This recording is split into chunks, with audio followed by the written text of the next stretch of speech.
Arfield, what a bully! Scott Arfield! He's been threatening that recently, and all the Burnley players run to the Darwin end. Burnley win the next ball. It's Rory now. On the outside, decent. Barnes! He got it! Ashley Barnes with it! What a cross from Rory! And there was Ashley Barnes! And Burnley leading the derby. Obviously quickly finds Benson in space at the byline. Can Burnley get a goal here? Back for Brownell. Saved by the keeper. Burnley won it to the end. That is magnificent. They deserve that. On it by Paul Teller. Off for a hat-trick. He's got it. Hat-trick for Nathan Teller. Oh, he's on fire at the minute. 3-0 Burnley. It's Nathan Teller's day. And Burnley are 3 up here. Fantastic derby. Here's Benson. Can he go on the outside? Comes inside. Top shot. Oh, what a goal. Manuel Benson once more. That is top class. Burnley have done it. Fantastic. Clarets deserve the championship title. They've been the best side throughout the campaign. Burnley have won the second tier. What a fantastic achievement. The players have been magnificent.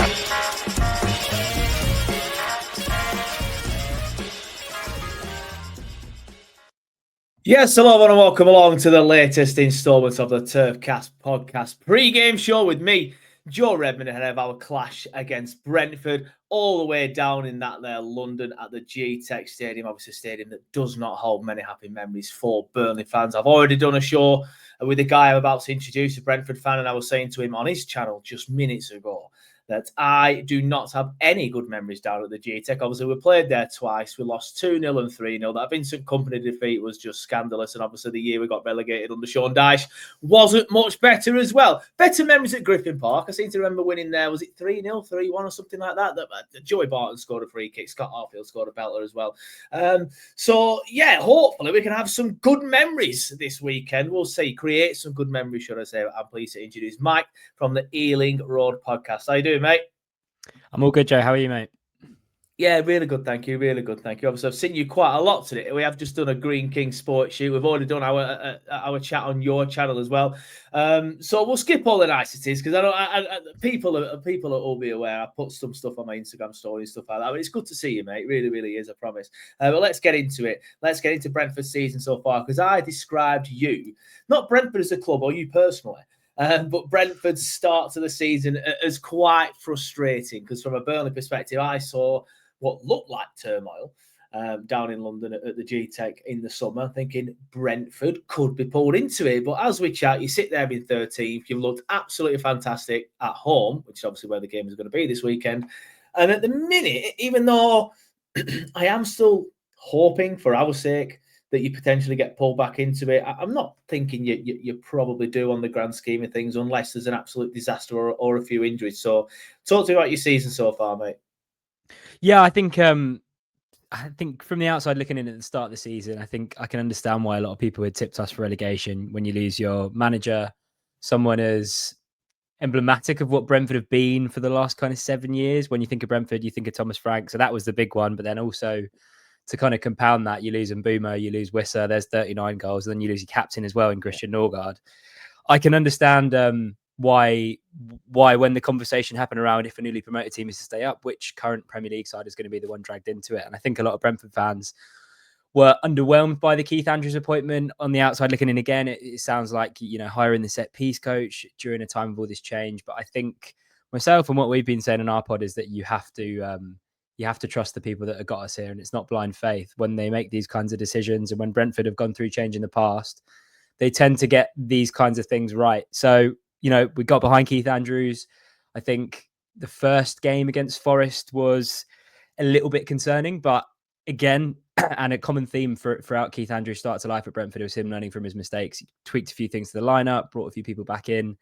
And since then, there's been a couple of really poor performances. The Forest on the first day, Fulham away. After that, I think we can be relatively happy, particularly the home form, I think, from the teams that we've played already at home, Villa, United, Newcastle, Liverpool, Chelsea, City.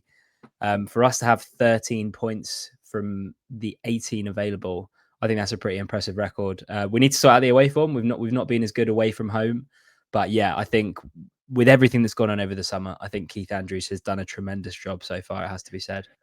Yeah, can't disagree with that. As I said, you're doing very well up in 13th at the minute, and yeah, I did have you not necessarily down there as going down, but you would be in the conversation. And like I said, I'm not sure you are now, unless there's a disaster. I do want to go back to that summer turmoil though, because every fan likes an overreaction, or every fan base has the sections that has overreactions.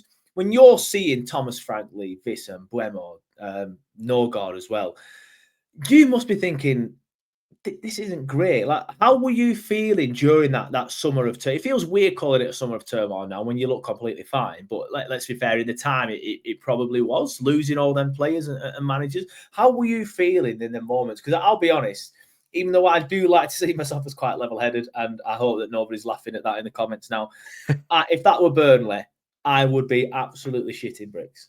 Yeah, no, I mean, the tricky part about it was that Thomas Frank kind of came out the blue. Christian Norgard really came out the blue. There was a link to Arsenal, and then he was gone the next day. I think we all kind of accepted that Brian Mbeumo would go. Whether the club had planned for Johan Wissa and Brian Mbeumo to go in the same window, I'm not so sure. I think they wanted at least one of them to stay. But I think everyone was kind of okay with Brian Mbeumo going, and then the whole Wissa saga dragged out. But that's turned out to be a great bit of business by us, considering we managed to get so much money for him and he's not played a single game for Newcastle yet. Yeah. I like to think that I said from the start that we'll be fine. And I think if you check kind of what I was saying and what we were saying on the pod and what I've been saying on my videos on social media and stuff, I was confident in the decision that they'd made purely because they're the smartest operators in football, right? I don't think that they would take this much of a gamble if they weren't sure on Keith Andrews. I think, and I think Keith Andrews is the main one, because I think when you look at the squad, even without Mbeumo, Wissa and Norgard, they've managed to replace the goals in Igor Thiago, who's come really good this season. And that's a guy that was injured basically his whole first season at Brentford, but he's scoring a lot of goals. We've got Kevin Schade, who scored 13 goals before that. We've brought in Dango Ouattara, who's proved to be really, really good. 40 million quid for Dango Ouattara. I think another one everyone was kind of looking at and being like, what the hell is going on? But I think that's just where the Premier League is. But he's another one that's proved to be really good, and he's younger than Brian Mbeumo too. Then we bring in Jordan Henderson, another one that people will have kind of maybe turned their nose up at. 35-year-old coming back. Can he still hack it? But again, we said it's a really, really good signing for free, with the experience that he brings, captaining Liverpool in Champions Leagues, winning the Champions League, winning the Premier League. The fact that Keith Andrews will be able to lean on Jordan Henderson for experience too. And Brentford will have done their due diligence on him and checked that he can still do the numbers at the top level. So I think with the window was slightly concerning because I feel like we could have had a few more bodies, particularly in forward areas. But yeah, I tried to stay as calm as possible. But when you're losing that many players and that many important players at the same time, we called our podcast therapy sessions over that summer because it felt like we were just getting hit even more and even heavier with each blow. But I think by the time we got that first win under our belt against Villa, I think it was clear to see that the players were running, because it was the nature of the win as well, and the nature of some of the results we picked up. Backs to the wall, really gritty performances, and you can tell that they're running for Keith Andrews. Got key players back from injury as well this season, which is massive. So I think any worries, I don't want to say quickly extinguished, because I still think there are worries, and I'm still checking other results, as I said on my pod. But I just feel like there's quality in this squad, and I feel like we're a couple of kind of big away results away from really kind of changing that narrative. Why do you think Keith Andrews has worked so well so far, aside from that, first couple of away games that you mentioned already? Because again, and this is not just because he used to play for Blackburn, but I saw that and I'm like, Keith Andrews. Like, I didn't even realise he was your set piece coach until a few weeks after the appointment. And I'm thinking, what are they playing out there? Like, surely that's not going to work. And obviously, there's been occasions where physiotherapists have actually been appointed managers and it's worked. So I guess it can work in some instances.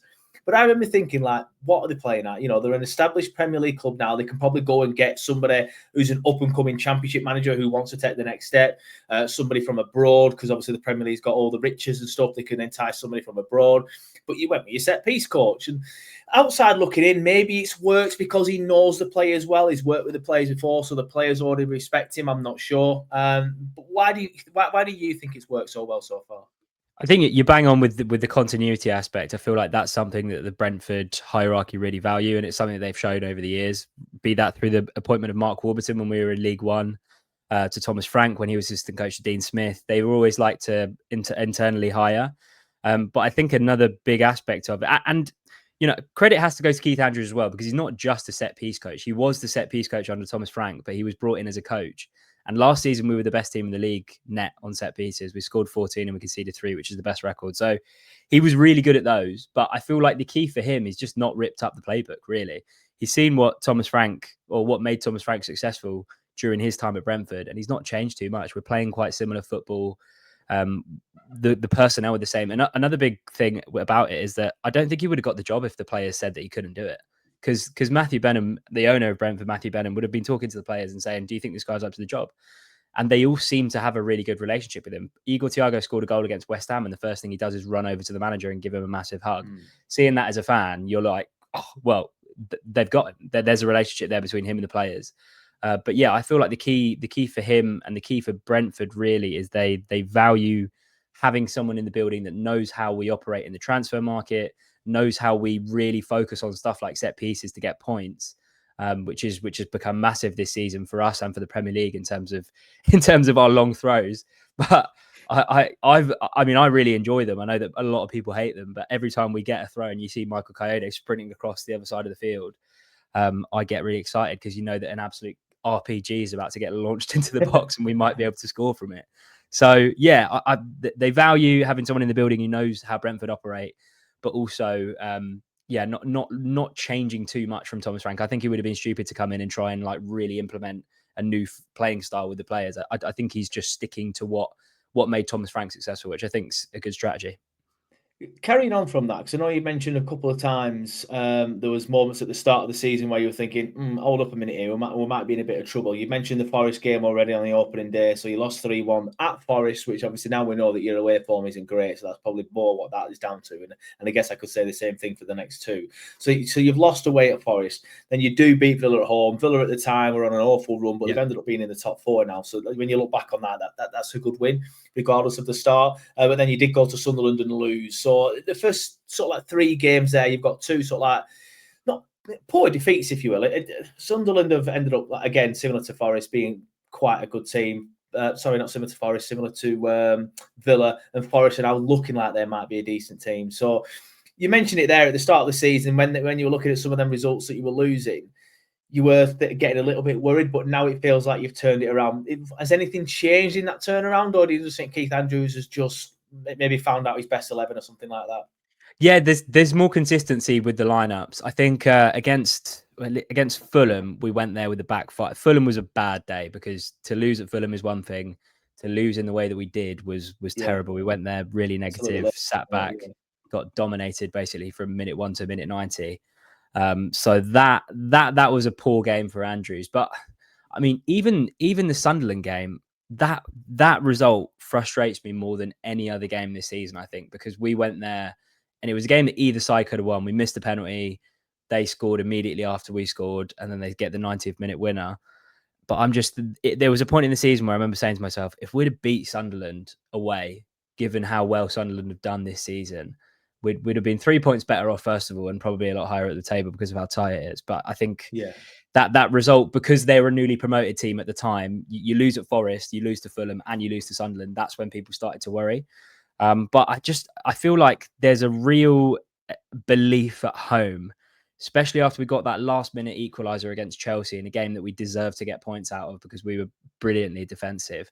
And then when you're going in, when you get that last minute equaliser against Chelsea, then you go into the Liverpool game or you go into the United game, and you beat them quite comfortably. Then you go up against Liverpool and you do the same again. There's a real belief that, and I think it probably suits Andrews playing teams where he can sit back and really use that counter-attacking pace that we have with Jordan Henderson spraying balls from deep for Igor Thiago and Kevin Schrader and Dango Ouattara to get on the end of. Probably suits him more a little bit more. But yeah, there's a real belief at home, and I feel like because we played the kind of best teams that in the league so far, apart from Arsenal, and we did lose against Man City, but that was only 1-0 as well. There's a real belief at home that we can get points, but that's what I mean about us. We are. It's annoying because I feel like to get the full buy-in from the fans and to really get everyone to believe in the Andrews project, one, he needs to start making better in-game decisions because we're losing points from winning positions and not winning points from losing positions at an alarming rate.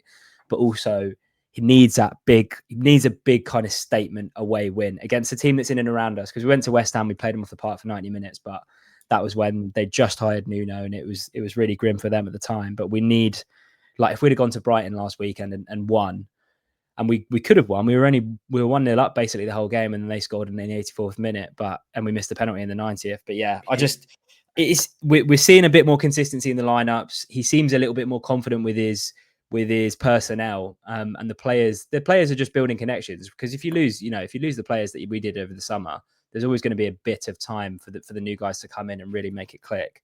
But yeah, I think he's doing all right. Yeah, I mean, I know we've touched on it briefly, but Brentford are basically Real Madrid at the GTech, but Accrington Stanley away from home. Like, what is the difference? Like, no disrespect to any Accrington Stanley fans listening, by the way. Who are they? Why do you think it's exactly? Why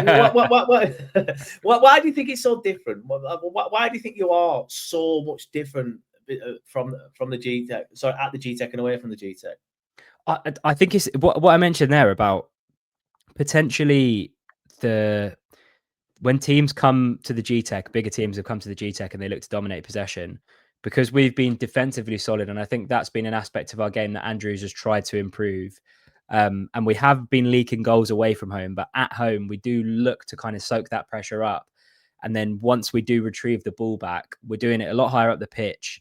And we get runners in and around our front men. Mikhail Damsgaard has had a relatively quiet season compared to last year, but there was a marked difference in the way that he was kind of feeding off second balls against Liverpool. And he would just, we'd turn the ball over after a spell of Liverpool having possession, kind of in our third. We'd turn the ball over about on halfway, and he'd be really close to the front men. And then as soon as we win that ball back, Jordan Henderson is saying, go, go, go. And we did it. We've done it against Chelsea. We've done it against Liverpool, done it against United when Thiago scored that belter on the half volley. I think Andrews, in a weird way, and he needs to sort this out because, your bread and butter is the teams in and around you and the teams below you. But in a weird way, I feel like we are better equipped to play the better teams than we are to play the teams in and around / below us. But we haven't played that many teams below us yet. So Burnley, as I mentioned in our pod, I think Burnley is going to be a different kind of test for Andrews. But yeah, it is a head scratcher a little bit, especially when you look at the games that, like, the level of team we played at home compared to the level of teams we played away. The fact that we've got the majority of our points at home. Yeah, it's a bit of a weird one. Yeah, so that brings me nicely then to the game. Obviously, you said you've not played many teams in and around or below you. Burnley are currently below you. You probably expect Burnley to let you have the ball. So then, obviously, with the style that you've mentioned, to let teams sort of have the ball themselves and then overload them and things like that, you probably necessarily won't be able to do with Burnley. So how do you think you're going to set up this weekend? What sort of tactics do you think Andrews is going to employ? I think it should be a similar setup to how we played against Newcastle. And that was a game, and I know Newcastle are in a bit of a rotten run away from home too, but that was a game where we actually saw more of the ball than Newcastle in both halves. And we kind of dominated them. We dominated them in the second half, but there was a real just intensity. And I know that kind of set pieces are frowned upon a little bit, but it is, especially if we're kicking the right way in the second half and we get a long throw and Michael Cody's launching one into the box, it really can turn the tide in games. It just gets defenders panicking. And it is such a big aspect of our game, to the point where you're almost waiting for one of them to go in. And against Newcastle, it just felt like as soon as we get one chance in open play, if we then start bombarding the box with throw-ins, the tide's going to turn at some point. So I fully expect there to be another emphasis on set pieces. But that's not to say we haven't been able to kind of break down teams in open play as well. But the challenge for me, I think, for Andrews on Saturday is that we may have a lot more of the ball than we've had, so maybe against Newcastle. And that is going to be a different kind of challenge, because if Burnley is sitting deep, then the long ball isn't really an option. And that's something that Keith Andrews has been doing as much as Thomas Frank used to do, at least based on the statistics. But it does feel like, if I could point to one weakness of Andrews, it's that we don't look to have a kind of plan B. At the moment, it's quite direct. Damsgaard's not involved enough in games as I'd like him to be, or as he was last season. So when defenses are sat deep, that long ball is not going to be an option. But I fully expect him to kind of set up in a back four. We'll have Mikael Damsgaard, Yuho Yamoliak and Jordan Henderson in midfield, and then the front three of Igor Thiago, Kevin Schade and Dango Ouattara, which on paper is a pretty good front three. Igor Thiago's been scoring loads of goals. Dango Ouattara's looked really good. Kevin Schade is on his day the potential to be like a really, really top class winger. The only problem is on his day doesn't come that often. And I feel like every club has a player like that. Kevin Schade is ours. Scores a lot of goals, even though sometimes his performances don't match. But on paper, that's a really good front three, and we should be able to cause most teams that we play problems with that front three. I think at the moment for Andrews, it's just about building connections, finding different ways of playing, as opposed to just kind of route one football and set pieces. It's not the prettiest on the eye so far, but I don't care. I'm the same. If you're winning games, you're winning games. When you're watching your own team, who cares? I'm not here to be entertained when I watch Burnley. When I stick the lunchtime kickoff on before the Burnley game, for example, entertain me. I want to see a nice, thrilling, entertaining game, but all I want to see is Burnley win, for example. I do like the look of your front three, if I'm honest with you, especially Thiago, and obviously your wide forwards as well. I do think they can cause Burnley problems. And funnily enough, I like to put a picture up, sort of like a next up game, sort of like graphic. I think I'm some sort of like social media, like admin sort of thing. I'm always like, next up, when I put Brentford down at the GTech. The first comment was that Thiago's going to have absolute what did he say? Fun with our defence, and I do feel the same way. I'm a little bit worried about Thiago. But what sort of players from a Brentford perspective do you think we should be looking out for that can hurt Burnley? Yeah, I mean, Thiago is the obvious one. I think with him, scored a lot of goals, but I think week on week you're seeing his all-round game improve, which is, I think, what a lot of Brentford fans were kind of missing in the first few weeks of the season. His hold-up play is getting a lot better. His touch is getting a lot better. He's thriving off the confidence. So he's definitely one to look out for, and he's a real handful for centre-halves anyway. But in terms of the other people that can hurt you, I've mentioned Mikael Damsgaard. He is not even close to the levels he was last season. I like Damsgaard. I think he's a good player. Tidy player. And last season, I thought he was like, that was his breakout season, because there was a lot of hype when we signed him. Everyone remembers that goal against England at the Euros, but never. I was there for that goal. Were you? Yeah.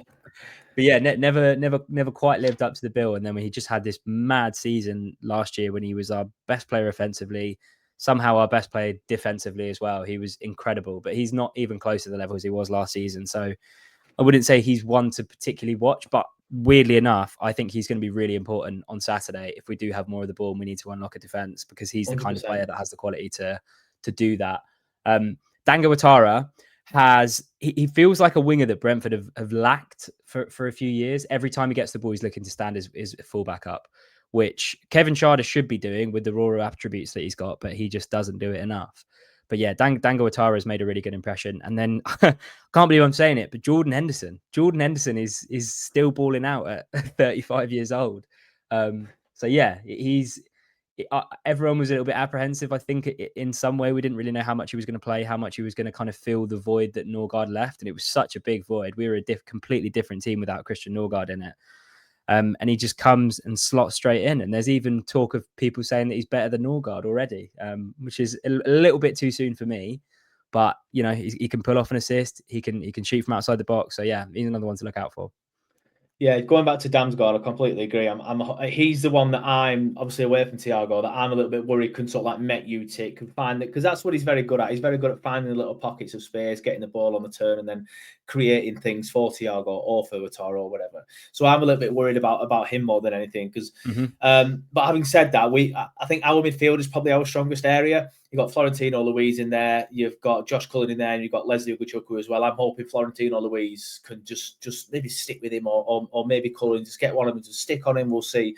But he's the one that worries me the most, if I'm honest with you. is Damsgaard. I want to go back to sort of like the sort of like set pieces and the long throws, because that is another thing that worries me as well. Burnley haven't been great at defending set pieces. Brentford have been very good at scoring set pieces. I think the sentence I said on your podcast was, if you're a betting man, maybe get method of goal Brentford header or set piece or something like that. Tell me how good you actually have been at set pieces for like the last 2 seasons, because it's quite good, isn't it? Yeah, I mean, so I mentioned the record already that Andrews had when he was a set piece coach under Thomas Frank. So we'd scored 14 last season, conceded 3, which was net the best in the Premier League. But long throws and set pieces have always been like a part of Brentford's kind of DNA ever since Matthew Benham kind of took the reins. We always look for these marginal gains all over the pitch. He's massive on statistics and massive on kind of maximizing those margins wherever you can. But yeah, since the start of last season, I think we've scored 9 from throws, which is crazy. I think we've already scored 5 this season. Yeah, and the real difference maker in terms of the long throws is Michael Kayode, because the way he, and I said RPG earlier, it is ridiculous the pace that he gets on that ball. It comes in flat about 100 miles an hour straight on. That's what does it, the flatness. Like Carter Walker does it and it loops in. I'm like, stop it, man. Get it flatter. It's literally a bullet from the moment it leaves his hands, and he can get it right on the penalty spot. But it's not like as much as it is like lump it into the box and cause a bit of chaos. You watch the Brentford players when they do it on Saturday. There's choreography to it. They practice it on training, and it's like it's a beautiful mess to see, especially when it comes off. When you see all the players moving around in the box, you see Vandenberg will start on the back post, then we'll get in front of the keeper. Someone will be pulling off to the back stick. It's all it's choreographed. It's a choreographed chaos, but it's a big feature of our game. And we seem okay at defending set pieces as well. But yeah, it's the long throw, man. It is such a weapon. I cannot, especially when you've got someone like Michael Kayode launching them in. It is so dangerous, and I'm not surprised that we are milking it to the last degree. If it's a strength, then milk it, and it's obviously a strength for you guys. Obviously, we've spoken about your danger men. Is there anyone in the Burnley side that you're a little bit worried about? I was worried about Jaden Anthony until you came on my pod and told me that he's not been great recently. But I think the purple patch at the start of the season is gone. In terms of the other players, I mentioned that the goal, and I'm not going to pretend that I've watched loads of Burnley this season, but the goal that Fleming, that he scored against Wolves, that was a gorgeous finish. But I think Ugachukwu, I like him as well. I thought that was a shrewd timing when you made it. But yeah, I think Esteve was another one that had a lot of hype when he came up from the Championship, or Steve. And he's not maybe you mentioned it earlier to me that he's not maybe lived up to the hype as much. But to be honest, I think everyone knew what Burnley were going to be coming into the season, and the expectations are going to be there. I have reservations about Scott Parker. I don't know if I'm just saying that because of my Brentford links and the fact that he beat us in a playoff final with Fulham, but I'm not quite sure that he has the I don't know, the necessary aptitude as a coach to kind of really get a team pushing up the league, or the resume in the Premier League from his past jobs in there. But yeah, I think from what I've seen and from how tight it is down at the bottom, it's so difficult to call at the moment with who is the one that's going to, or who the two that are going to go with Wolves, because they look dead and buried. But there's definitely, Burnley have got quality, and I feel like, even you come on my podcast earlier and you're saying, we just want to show a bit of fight, but it feels like this season there's been enough positive performances in the results that you've had in and around, or against the teams in and around you in Leeds, Sunderland. So yeah, I think there's definitely cause for Burnley optimism, and I do like some of the players that you've got. Yeah, just going back to the Scott Parker thing, I think until he keeps a team up, people are always going to have them reservations. Obviously, failed with Fulham, failed with Bournemouth. Obviously, we sacked on both occasions, so we never actually officially got relegated. So that will probably be his get-out clause, wouldn't it? He's like, never officially relegated from the Premier League, to be fair.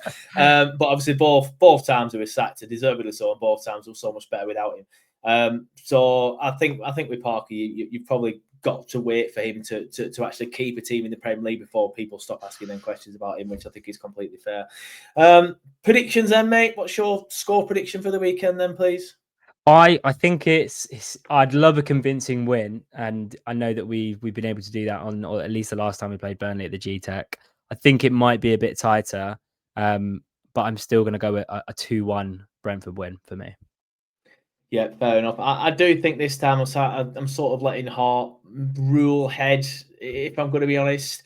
But I say that I'm only predicting a 1-1. I'm going to make it sound like I was about to predict a 2-0 win, but I'm just hoping that, because you mentioned yourself, you usually let teams have the ball and things like that. So I'm just hoping that playing a different style just doesn't suit you. You can't really get going. You struggle to break us down. But like I said, I know you've got Damsgaard who can play very well in the pockets. I know you've got the set pieces, which we haven't been great at defending. So if I see Brentford come away with a 2-0 win, I will not be surprised at all. But like I said, I'm going to go for 1-1. We'll wrap it up there, mate. Before we do you want to let everyone know where they can find you, your podcast, and any content that they want to digest before or after the game at the weekend? Yeah. The Elam Road podcast on YouTube, on Spotify. And I also do videos on TikTok. Mike Clive and 5 be posting a reaction video after that, after the game on Saturday. So check that out too. Yeah, nice one, mate. Well, good to meet you today, and all the other lads as well, by the way. All a lot younger than me, as you could just tell by looking at our two faces, and every single one of them was like, yeah, I do TikTok. I'm like, I barely even use it. So I really need to start doing TikTok more. So I'll definitely be, I'll be, so I don't think I follow you on TikTok, do I? Just like the typical old man that I am, I follow you on Twitter. So I'll sort that out and see what sort of stuff you're doing. And nick it if I'm honest with you. But please, everybody, go and check out Mike's stuff, especially the podcast and especially the TikTok as well. But Mike, thank you for coming on the show. It's been a pleasure to have you back. Hopefully we link up later in the season, and even better, mate, hopefully we link up next season. Obviously that means that Burnley have stayed in the Premier League more than likely, or we've both got relegated. But mate, thank you for coming on the show. Good luck for the rest of the season, just obviously not at our expense. Cheers, Joe. Nice one, mate.